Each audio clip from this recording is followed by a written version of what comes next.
Cece, one word to describe today. Only one word. Unreal. That's fire, honestly. As soon as Caitlin Clark stepped back onto the Carver-Hawkeye Arena court, the atmosphere lit up. The crowd roared to life, hitting a deafening 116 decibels during introductions, louder than many pro football or basketball games, and she hadn't even touched the ball yet.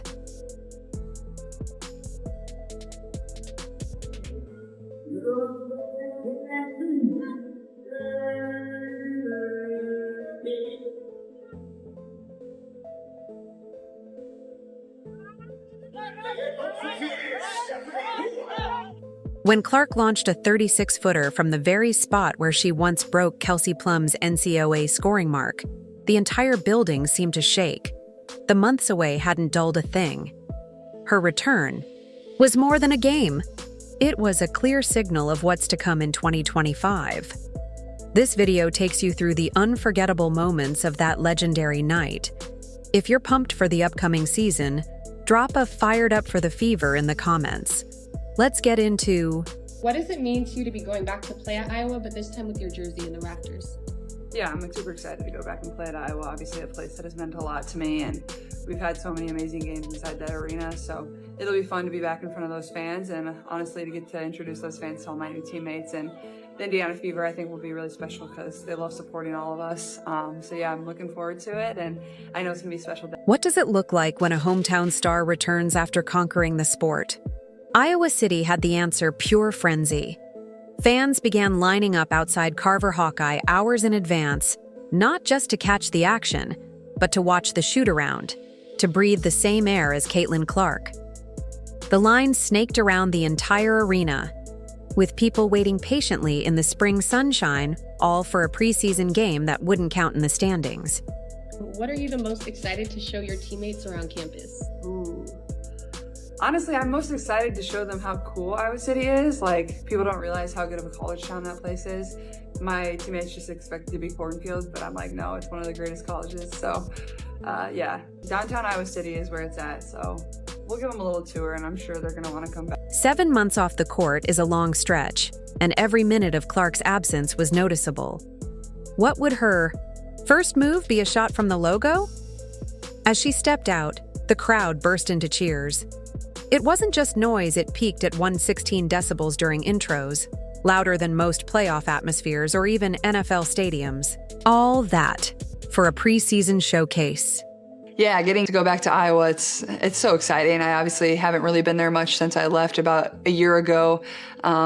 And I think just getting to see people that have supported me throughout my career and continue to support me is going to be incredible. But also, like, they're the biggest Indiana Fever fans too now. Like, they want to meet all my teammates. They want to cheer for my teammates. And I was telling some of the girls this the other day, I'm like, they're going to go crazy for you. To Caitlin Clark, Carver-Hawkeye wasn't just a court. It was where she became a national sensation, broke records that once seemed unreachable, and helped make women's college basketball must-see TV. Her legacy transformed Iowa into a center for the sport. That gym had witnessed her rise from a freshman to a phenomenon.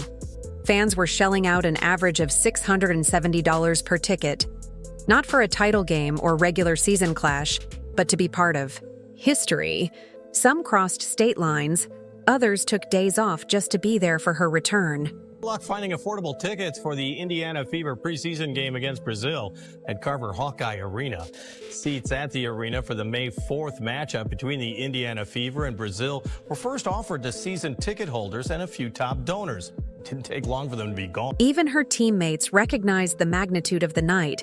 Lexi Hull took the floor for warm-ups wearing an Iowa number 22 jersey, a heartfelt tribute to the I. Fact that for Caitlin Clark, this night wasn't just another game, it meant something deeper. We're gonna have signs about you. They want your autograph. They want a high five from you. And I think that's what I appreciate about them the most is like they wanna cheer not only for myself, but everybody else on this team. And they have so much fun watching us. So now getting to take the Indiana Fever to them and their environment, I was telling Lexi and some of the other girls this other day is like, this will be the loudest arena you have ever played in. They're gonna scream, they're gonna cheer. When I tell them to get up, they're gonna get up. So So it'll be fun to get to go back there since my last time playing there in the NCAA tournament my senior year. So it should be really. Clark felt the weight of the moment too. You could see it in her expression as she warmed up, taking in the packed arena of 15,000 fans. This was where her journey into greatness began, and now she was back, a pro who had already changed the sport. But this night wasn't about nostalgia. It proved her deep connection to Iowa remained strong, and her skills even sharper. As the ball was tipped, the crowd leaned in, Clark zoned in, and what followed was an unforgettable night, starting with a shot that nearly blew the roof off. Clark, pull up three, you bet!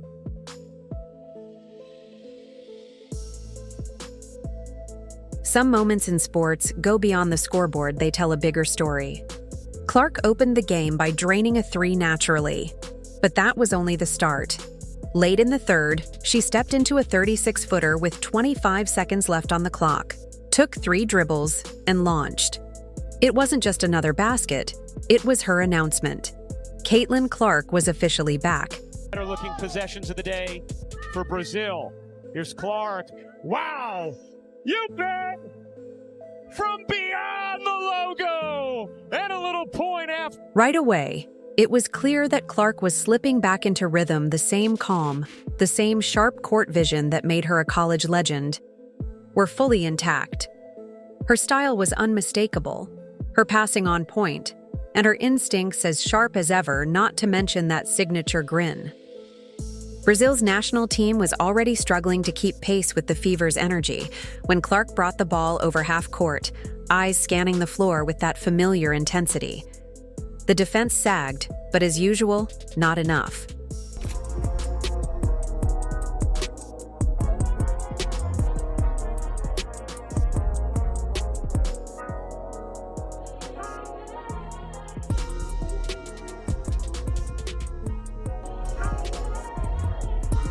Made that moment even more special was that Clark didn't just shoot from anywhere. It was the exact spot where she had passed Kelsey Plum's scoring total in her senior year. It felt like history repeating itself, but this time in a Fever uniform, beneath her retired jersey. Without hesitation, she launched it from deep. The arc was pure, the ball slicing cleanly through the net, no rim at all. It was a perfect echo of the past, made even more magical. I said 30 seconds. I'm like, I can make a 2 for 1 work. You knew that was coming. Yeah. Did it get loud in here? When you scored? Yeah. No. No one really cares. You got to be better. The reactions from her teammates spoke volumes. When Clark later asked if the crowd got loud after her shot, Sophie Cunningham teased, "When you made that shot?" "No." Lexi Hull joined in, laughing. Nobody really noticed. That playful exchange highlighted something deeper, the growing camaraderie within the Fever.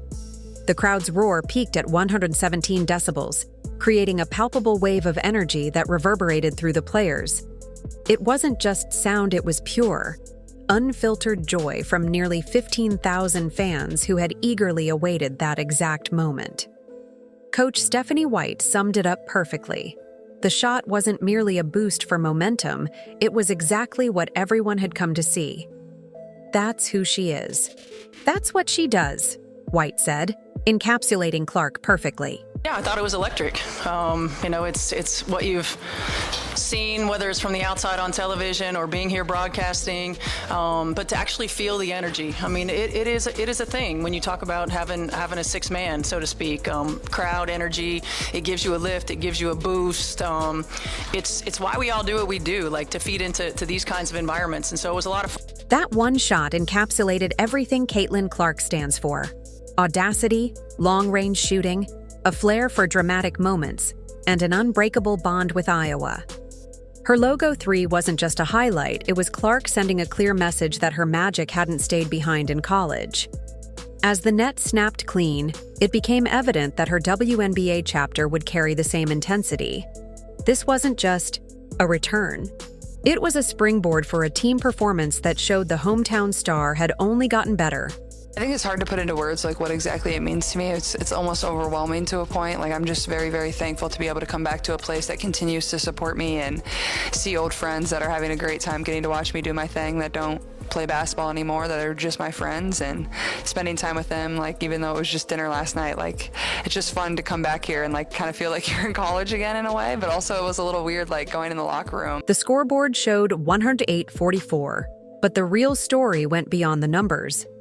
Caitlin Clark's return wasn't just a game, it was the beginning of what could become an unforgettable second season. Sure, the 36-foot shot got the loudest reaction, but the 19 minutes on the floor revealed something far bigger. This wasn't the same player from 7 months ago, this was Caitlin Clark, fully unlocked. I don't know, something about this gym like just makes me play well, and these shoes, like it just, I don't know. So there's something about it, but I just, a lot of gratitude and just thankful I can share it with my family too. A lot of them were here, my grandparents were here, and they don't get to come to many either. And these are the moments that like you never take for granted, and you kind of just want to stay in for forever. While fans kept their eyes on the scoreboard, something more profound was unfolding on the court. Clark had spent 7 months away from the WNBA, time spent training, reflecting, and growing. The question wasn't whether she'd improve, but how much. The answer came quickly.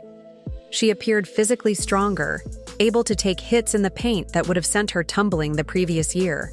Now, she powered through those plays and jogged back on defense, while defenders who once had her figured out were left trailing behind. We want to compete, we want to be our best, we want to compete at a high level. We've got edgy players, we've got competitive players, and I guarantee you it doesn't matter if we're playing cards or if we're playing basketball. They want to win, and they want to do what it takes to win and position themselves to win. So I love that about this group. It means that we don't waste time in practice, they don't waste reps, they don't waste moments we have to get better, and it really is a joy to coach. Her vision on the floor had evolved too.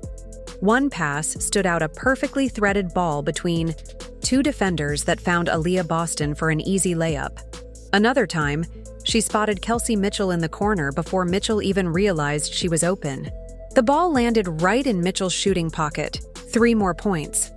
What stood out wasn't just Clark's immense talent, it was the energy she brought.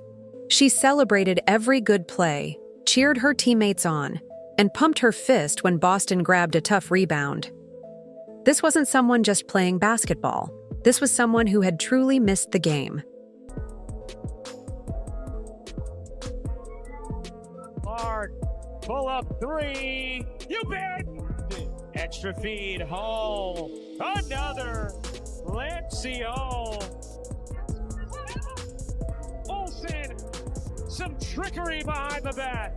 Hall elevates and drops it in. Here's Clark. Wow. You bet. From beyond the logo. And a little point afterwards. The post-game emotions matched the intensity of the action on the court. Clark embraced her former Iowa coaches, tears forming as she left the court. Every fan rose to their feet, clapping in a standing ovation that even moved the most stoic observers. In her post-game interview, she thanked Iowa fans for always having my back, a perfect closing note. As the final seconds of a 64-point victory ticked away, something even bigger became clear. This wasn't just a preseason game or a nostalgic moment. This was the Indiana Fever staking their claim for 2025. A team full of joy, movement, and real chemistry was taking shape, with Caitlin Clark at the center, back home, and ready for the next chapter. Honestly, like, I was really excited to just get out there and play, and especially getting to do it for the first time this season in front of these fans was really cool for myself. And like, just seeing the amount of people and young girls and young boys that stand there and like scream for me to sign their stuff, like, I don't take that for granted. Like, that's so cool. Like, I would be lying to you if I thought that was like just like normal and everybody gets to do that. Like, behind all the buzz surrounding Caitlin Clark's return was a more significant takeaway for Fever fans, evidence that this team was becoming something special. It wasn't just about Clark. The Fever played with a new energy that hadn't been there before. Their performance against Brazil highlighted everything that had been missing the year before. The ball moved smoothly, shooters found open looks, and the defense forced 26 turnovers. The players were constantly hyping each other up. This wasn't Clark and company, this was a true team. After a rookie year filled with growing pains, the big question was whether this talented group could truly come together. For one night at least, the answer was clear. Absolutely. How important was it for you to showcase this to your Indiana Fever teammates that this is special? Well, I'm just thankful I could bring them all here. I wouldn't be who I am if it wasn't for them. So, I mean, this is what women's basketball is all about, and all these people, 15,000 people and more, love them too. So that's what it's about. Kelsey Mitchell showed exactly why she's the perfect complement to Clark's scoring, contributing 17 points, including 4 three-pointers, many set up by Clark's pinpoint passes. Mitchell's 3 steals also showcased her growing defensive prowess. When asked about the team's offensive progress compared to their last preseason game, Clark didn't hold back. It wasn't choppy like our Washington game. That one was tough to sit through. Use it. Another chance here for Indiana. Here's Mitchell, wiggling and cupping it in. Aaliyah Boston's performance may have been the most exciting takeaway of the evening. She posted 11 points, grabbed 7 rebounds, and delivered 5 assists, showing a developing chemistry with Caitlin Clark that could serve as the foundation of this offense moving forward. Boston's composure and smart decision-making stood out, consistently creating opportunities for both herself and her teammates. You have the 3 teenagers on the roster as well. Here's Mitchell popping and hitting from 3. Lexi Hall and Sophie Cunningham demonstrated precisely why they are such a strong fit in this system. Hall drained 3 three-pointers, while Cunningham's intelligence and hustle helped create space and open up the floor. Their selflessness and ability to keep the ball moving allowed the offense to flow seamlessly. Dana Bonner, Natasha Howard, Sydney Colson, and Michaela Timpson added grit, energy, and relentless effort. Don't miss that slick assist from Colson to Howard. Indiana. Here's Howard running with Colson. Oh, Colson! Some trickery behind the back. Caitlin Clark, a big smile. Coach Stephanie White's defensive approach appeared to be a total transformation. The Fever managed to hold Brazil to under 10 points in 2 separate quarters, something that would have seemed impossible last year. Our defense was really good, White said, though she noted that there's still work to be done in terms of communication and reducing errors. The offense ran efficiently, in stark contrast to the struggles of the previous season. Players made confident cuts, found open shooters, and trusted one another. Clark led the team without needing to dominate, showing confidence in her teammates. One of the biggest takeaways? Clark's enhanced physicality. She withstood contact that would have sent her to the floor last year. Consistency in training helps you feel better through the season, especially when things get physical in the playoffs, Clark explained. As the final buzzer rang on their 64-point win, it was clear that this wasn't just a homecoming. It was a glimpse of a fully restructured team poised to make waves in 2025. The Indiana Fever are no longer just Caitlin Clark's team. They're a squad to be reckoned with. I'm glad I can be a role model for them, and they have a great impact on me too, and that's why you do it. Even at the end of the day, say I scored 0 points, I'm sure they still would have been there screaming my name and wanting an autograph, and I think that just really kind of puts into perspective the impact, and there's a lot more bigger things in life than basketball. What unfolded inside Carver-Hawkeye Arena wasn't just a basketball game, it was a preview of what's to come for women's basketball. Caitlin Clark's return to Iowa revealed something deeper, a connection with fans that transcends statistics and jerseys. When she waved goodbye with that final cheer, it wasn't a farewell. It felt more like a see you soon, a journey still in progress. The Fever aren't just building a roster, they're cultivating something that could reshape the sport. With experienced players, new talent, and a motivated coaching staff, 2025 won't just be another season. It may be remembered as the dawn of a new era. If you're excited for the season, drop a "fired up for the Fever" in the comments. And don't forget to like, subscribe, and hit the bell icon. Check out the video on your screen. We'll see you next time.